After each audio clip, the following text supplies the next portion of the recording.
welcome back to the channel. So today we're talking about knowledge is power. And no, I'm not just going to go through my books with you today. I'm also going to share with you a very helpful resource at the end of the video. So please stick around to the end. So at the moment, guys, I look at it as, at the moment in life, it's really who you know, not what you know, that gets you places. However, I think in the end of the world, in the SHTF situation, is actually what you know, not who you know, will make a difference. So as we know, guys, as a prep, especially preparing for every eventuality, it's super important to know and learn the skills. And having a book is kind of the starting point, really, to be able to give you an idea of certain things, especially if you've never actually done anything like that before. So as we know, guys, so learning how to fish, learning how to hunt where possible, learning first aid, learning how to forage, learning many things like that, learning how to cook from scratch. It's all kind of the things that we need to possess as a preppers in terms of the long-term preparedness. So if you remember, guys, not a long time ago, but a few years back, the people kind of looked at the books and just sort of looked at them like they really didn't have the place in their homes.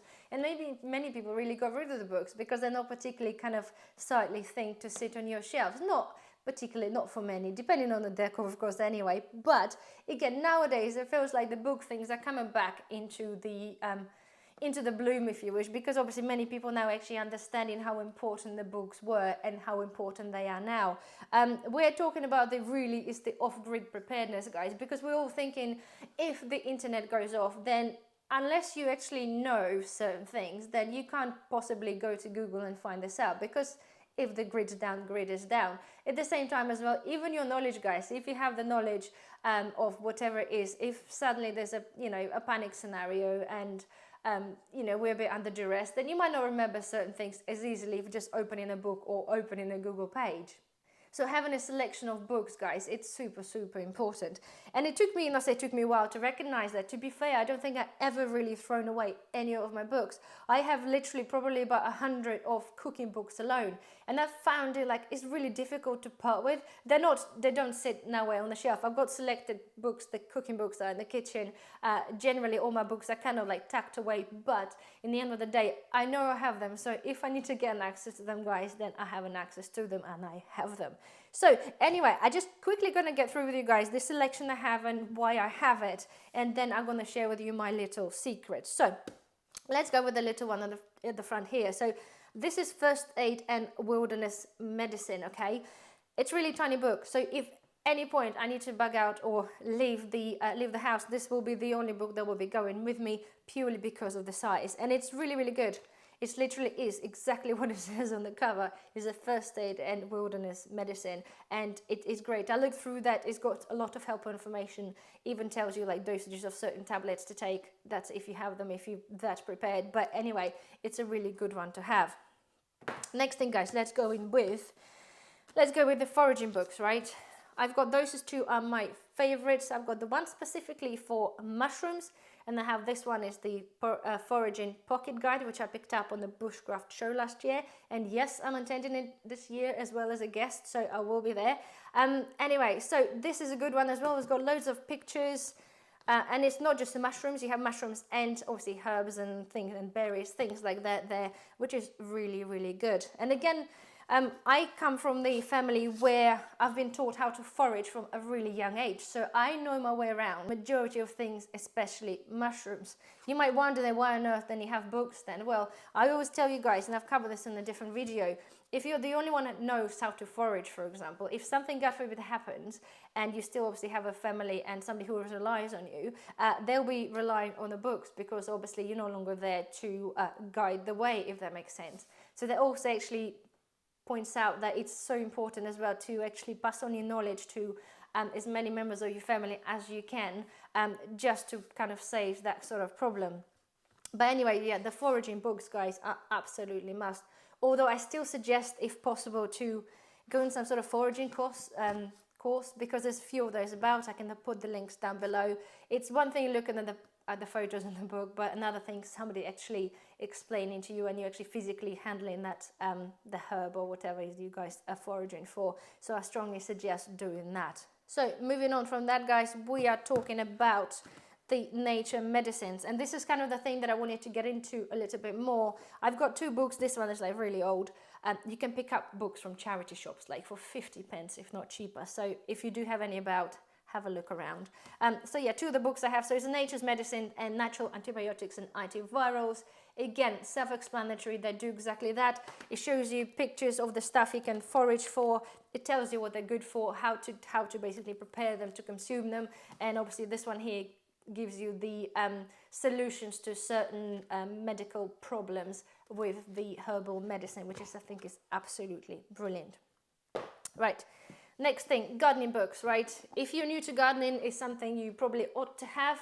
I've been gardening for years, but still, obviously, people still give me the gardening books as a gift anyway. You don't need to have a gardening book, but it may be a good idea to get a basic one which gives you kind of understanding of seasons or what to plant when.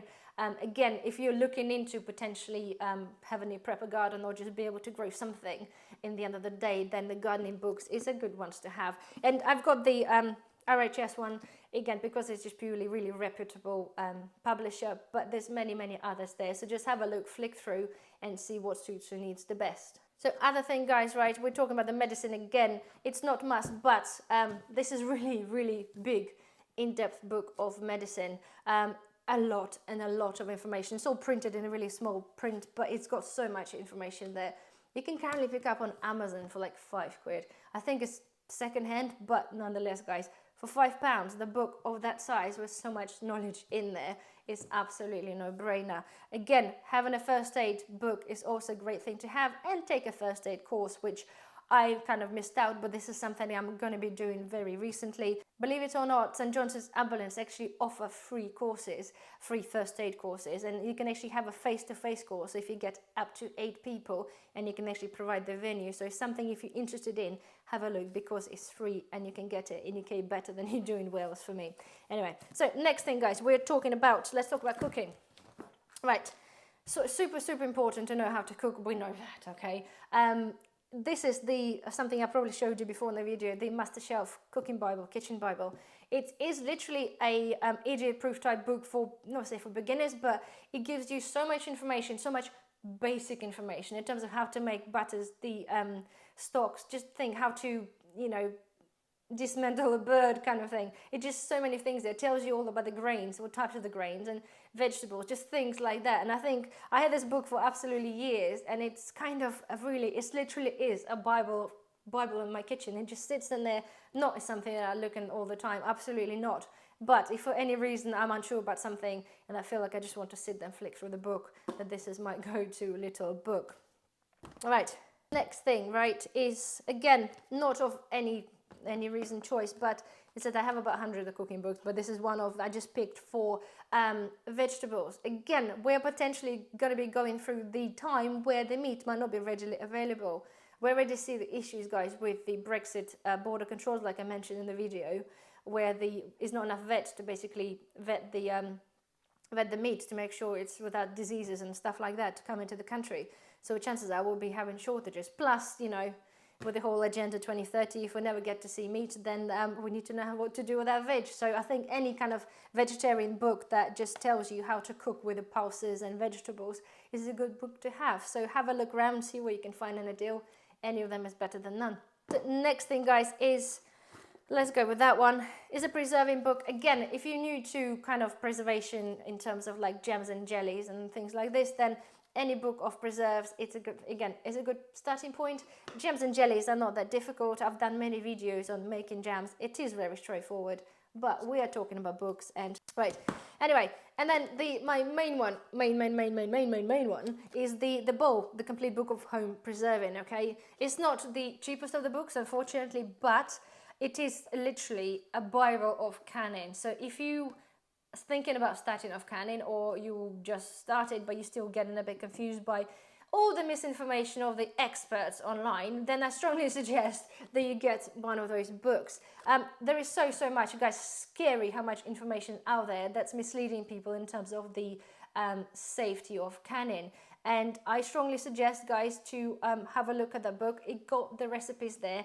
And I know many people, and I do myself, they come from the family where the food preserving, again, was absolutely must. And certain methods that I used to do, or I do, and my grandma used to do, are not kind of potentially a bit frowned upon by both. So I make my choices to what products I actually do my way and which products I do both way, because we're talking about preserving like meats and stuff like that. If you're canning meats, it's super important to get that right, because you certainly don't want to play around with botulism. So my point is that if you are following a genuine recipe, you're probably playing a Russian roulette of a botulism. However, with the bowl recipes, if you follow them to the T, then they are proven to be 100% safe. So this is why, to me, that book was absolute must. So guys, and my last thing, it's not something that I obviously suggest that you buy, but so this is the book that I shared with you on the Instagram, and it's the Eat Less Meat book by Mrs. S.C. Peel.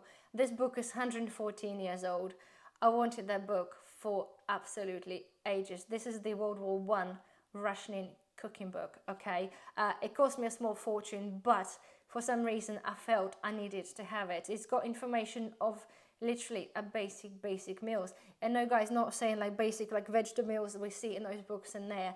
This is what we call a basics of basics, and something that people used to survive on.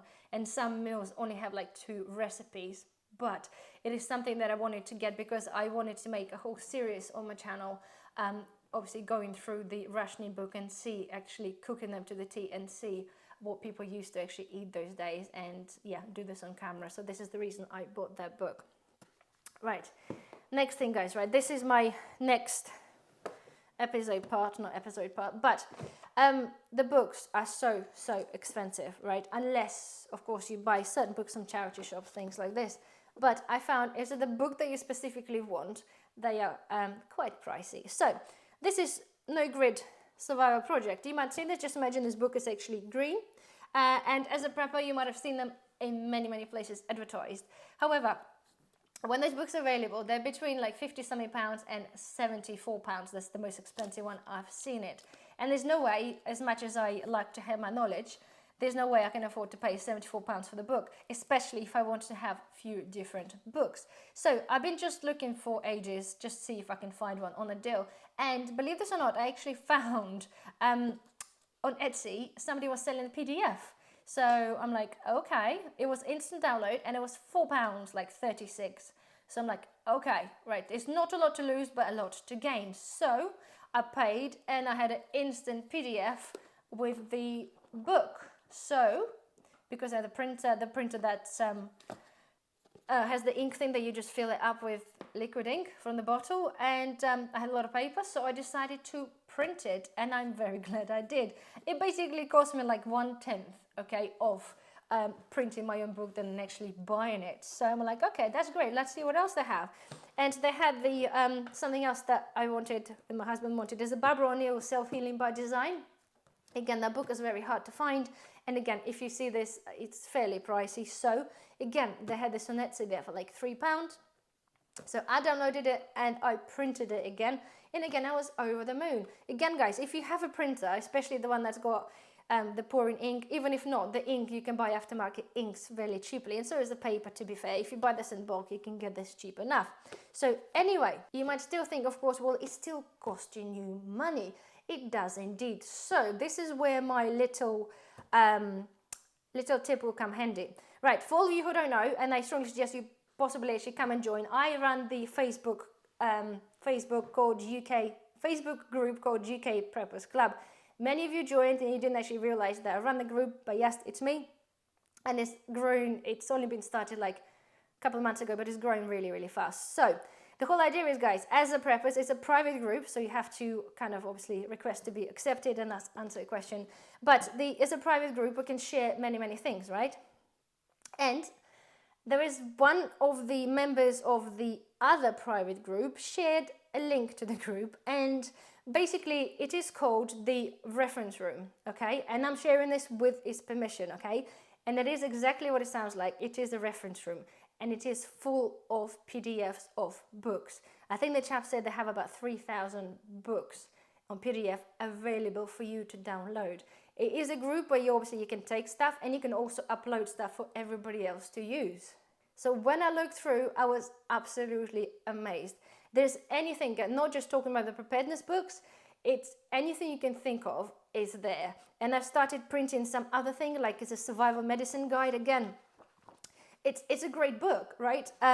It tells you many things about the medicine, but also medicine when we're desperate times, where if you don't have access to antibiotics for human, you can actually use like certain antibiotics for animals. Something you need to obviously read in the book and actually understand, but so much great information. There are so many books out there that you will find beneficial. So I'll put the links down below, okay? So the room called the reference room, or if you don't want to search for that or go through that, just go through my link for my group, and then you find the link to the reference room there. So I don't think there's something you regret, guys. Whether you decide to print them or not, it's totally up to you. But to have the access to all those books, all that knowledge free of charge, it is absolutely brilliant.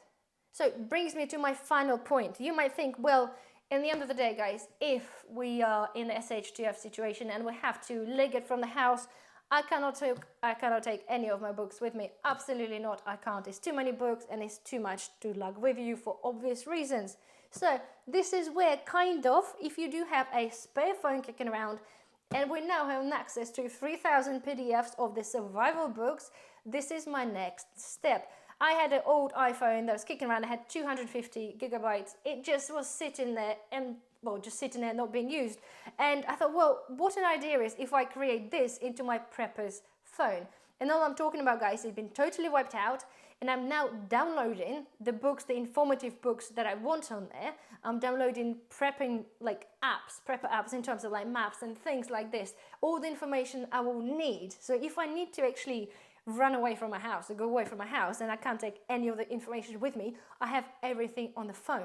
It's gonna take a little time to accomplish because obviously I need to research the apps, I need to make sure they definitely work offline, things like that, put some games on there for the kid.